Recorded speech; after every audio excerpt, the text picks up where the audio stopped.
Blessing of the Phoenix go with you. How long have you been pursuing the Black Shields? Since they burned their first village. We tracked down the bastards responsible and fed their corpses to Stillwind. Suffice to say, that got their attention. It's been a game of cat and mouse ever since.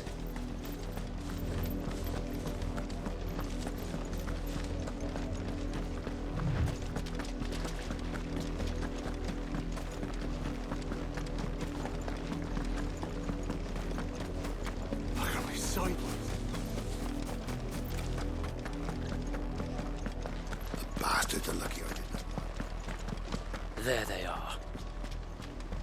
On your command, my lord.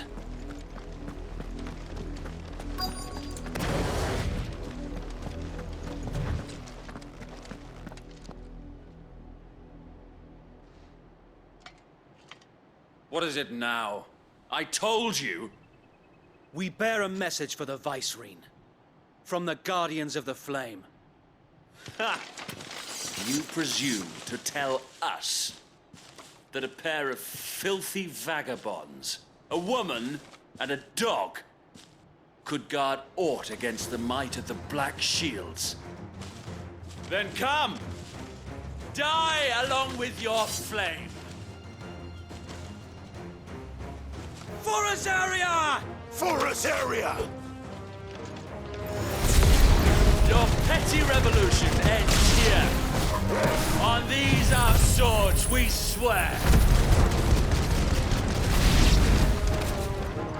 Bloody hell! Reinforcements from the far bank! Another wyvern to fight their battle for them.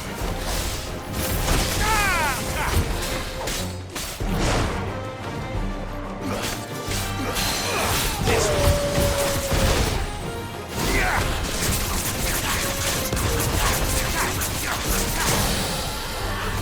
Over here! More dragons. Worms. The Imperials aren't taking any chances. I can't say I'm flattered.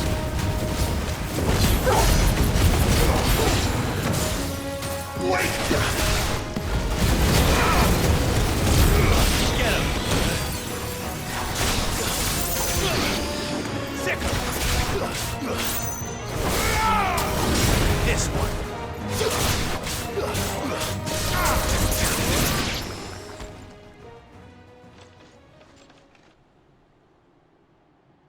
A noble stand, albeit a misguided one. In taking it, you have but proven our point, that this land is in dire need of cleansing.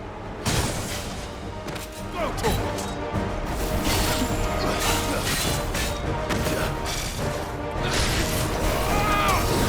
This one.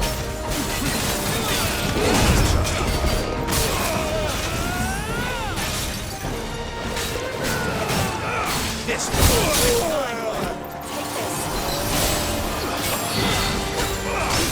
Over here!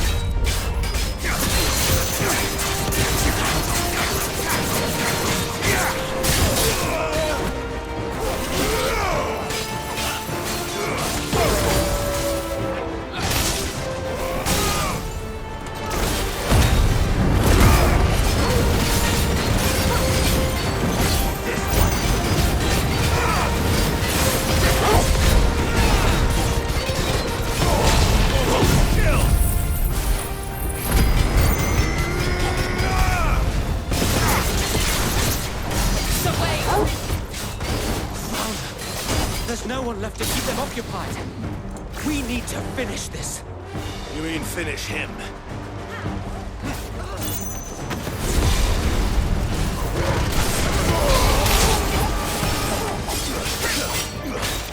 Get him!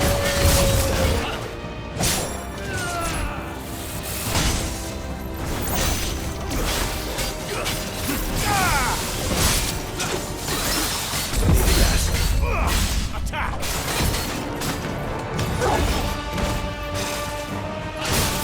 Well done.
I don't see any more. Nor do I. The plan worked. It did. It bloody worked. We sent every last one of the rotten bastards straight to the mud! Lord, perhaps this will be enough to stop the Cullings. For the time being, at least. Perhaps. Though I doubt my mother will take this loss well. She'll move swiftly to see her minions' ranks replenished. And then it will all begin again. I often wonder if the nation we once knew is gone for good. Her fields rot. Her people starve. We battled to preserve the flame that was, but for every foe we fell, another springs up in its place. Yet be that as it may, it is still our home, and we must fight for it, as we always have, and always will. For as long as the Firebird's flame burns in our hearts, the Duchy cannot die, and her loyal subjects may dream of a day when the Rosarian standard flies over Rosalith once more. So wait, Think we should fall back to Port Isolde before the garrison sends reinforcements? A sound strategy, my lord.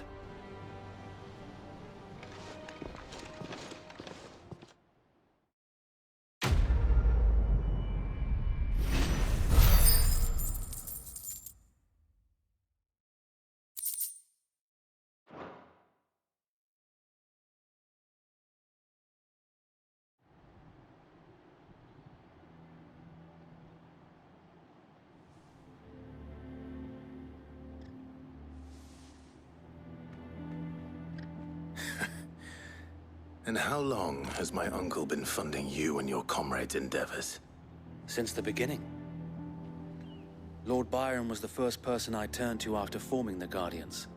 And had I known of this tunnel back then, I wouldn't almost have been hanged by the city guard for trying to sneak over the wall. I suppose a formal request for an audience would have appeared suspicious. And appearances must be maintained. Were the Vice-Regency to catch wind of Lord Byron's involvement in our movement, they'd seize his estate and send him to the gallows, where he would be of no use to anyone. And so, though it sickens him to the soul, he plays the part of the loyal lord, knowing that one wrong move might prove his downfall. It is why he remains ever vigilant. Don't be surprised if he refuses you an audience, especially since you're famously dead. Then I will have to think of a way to prove that I am neither wraith nor wrongdoer. I might have something which could help with the latter. It's the mark of the Guardians. Display it, and those who love Rosaria will know where your loyalties lie.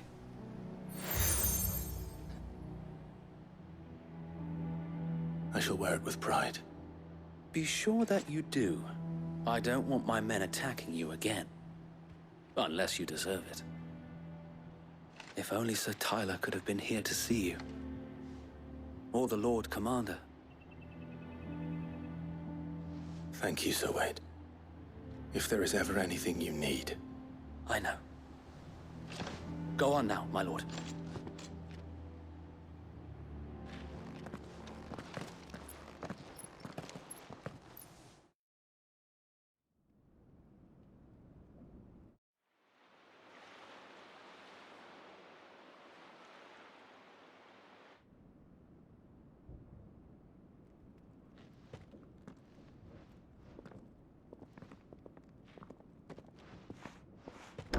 How accommodating. Do you really think they believe we are who we say we are? Not a chance.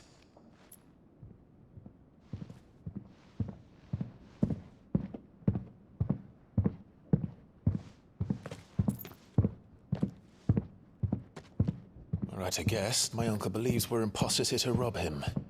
And means to string us up himself.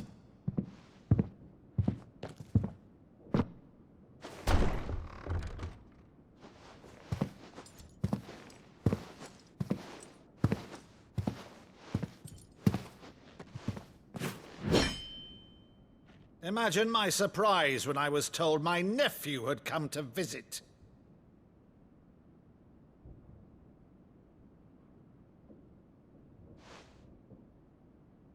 Clive Rosfield died long ago.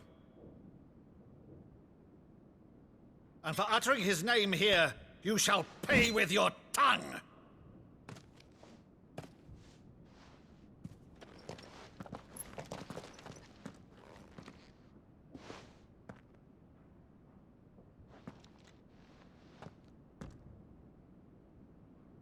You would mock me as well?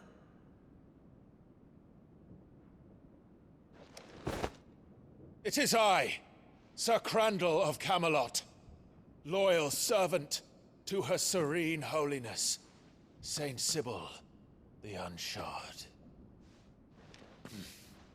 Meadow, thou vile sorcerer, for thy crimes against church and crown, I shall have thy head.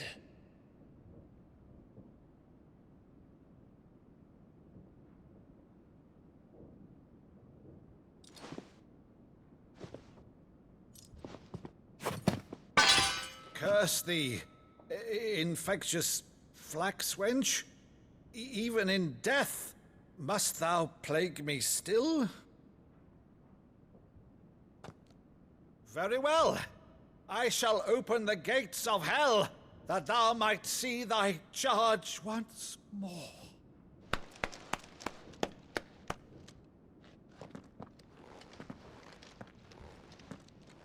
Bravo, Uncle. You're still the finest Meadow in the twins. Oh, Clive, my dear boy, it's really you.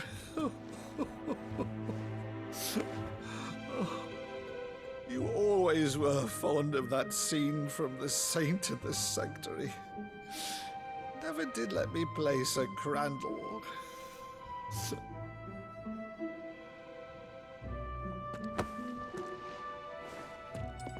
I have a favor to ask, Uncle Byron. Rutherford, inform the kitchens. There'll be guests. We dine immediately. But, Uncle... You can't very well regale me with the tale of your miraculous preservation on an empty stomach. Go on, sit.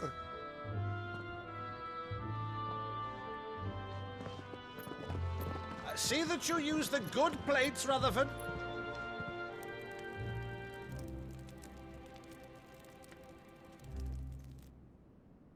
So you arrived late to one of her cullings, did you? Since becoming Vicereine, Annabella has been a constant thorn in Rosaria's side, but these atrocities are a new low. Something has changed. Quite what, I don't know, but the woman we knew is gone, and a monster sits in her place. A monster. For better or worse, I've been charged with governing this town, and thus must maintain the illusion of obedience. That's all I can do to aid Wade and his merry band of revolutionaries. So he's told us. You have risked much for Rosaria. Our nation will be forever in your debt.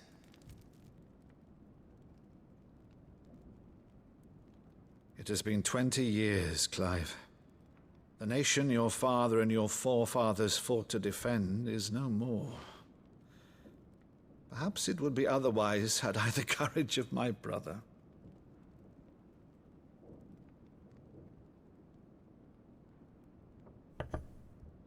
All right, if it's a ship you require, a ship you shall have. I've a galley in port, but recently relieved of her cargo. She can be outfitted for the voyage in a matter of weeks. So you believe us then? About everything?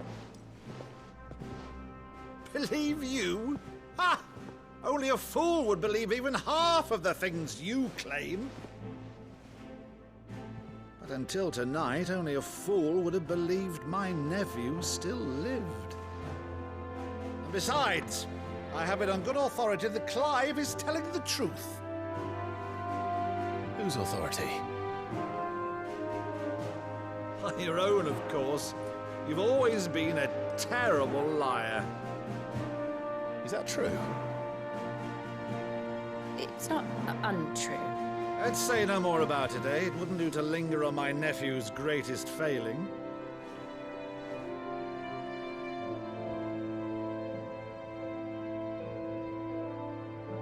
one thing I cannot believe, though, is all this about you being Sid. You were always such a good boy, but now you're quite the outlaw. Which, if I'm not mistaken, would make me an outlaw's uncle. Why then, who shall we pillage first? Rutherford, fetch me my cutlass.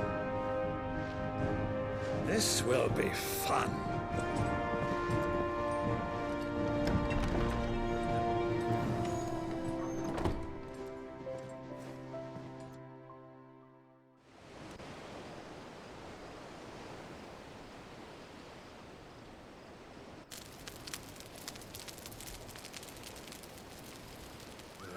Over there.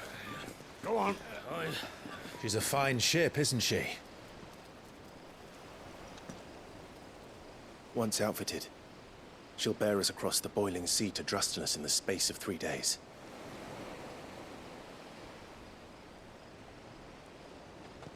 Something on your mind?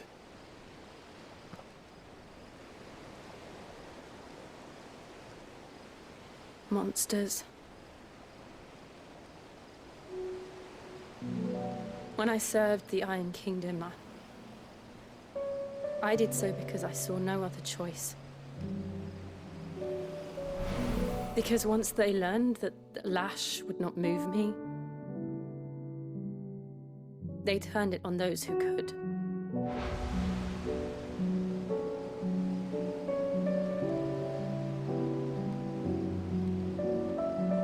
And so I became their puppet.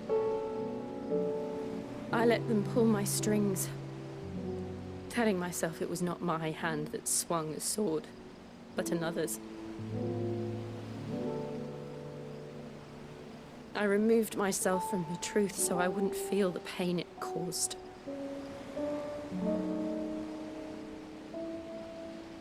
And before I knew it, I no longer felt anything. Anything at all.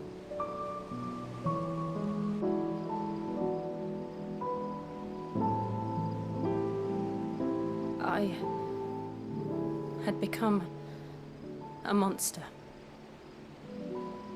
Jill.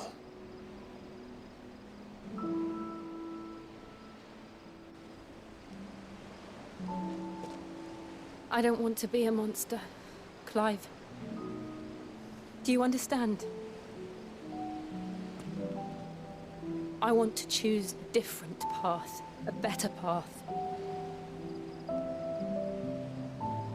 To live on my own terms. But before I can do that, I need to come to terms with my past.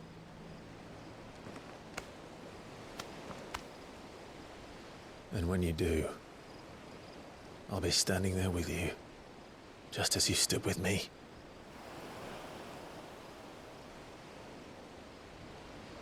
Thank you, Clive. I must atone for my sins. Only then, when it's done, will the monster cease to be. Just promise me that you won't die with it.